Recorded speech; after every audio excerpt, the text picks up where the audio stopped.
No room left for Mexico or for Canada. No, the tariffs, they're all set.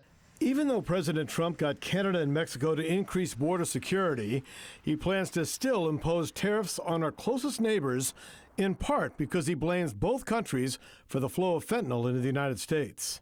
I don't know of any statistics that show that fentanyl is coming across the Canadian border into the United States to any significant degree. In fact, some of the Canadian premiers have told me they wish that Americans would stop bringing it across the border into Canada. Governor Mills says it doesn't make sense for the president to impose a tariff on gasoline and heating oil, considering Canada is the leading supplier of both to the U.S. She and Senators Collins and King and Congresswoman Pingree are urging the Trump administration to reconsider. This is going to be higher electric costs, particularly in northern Maine.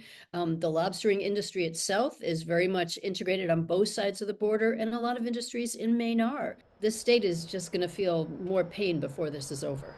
Economists warn that Trump tariffs and reciprocal tariffs from Canada and Mexico would be a major setback to the entire North American economy. And Maine will be one of the hardest hit states. Now, the sad thing about these tariffs are they're going to disproportionately hurt the lower middle and middle class the most, because the money that those people have is spent on food, fuel, and utilities. A $1 trillion trade war that Congresswoman Pingree says will lead to higher prices for Maine families who can't afford them.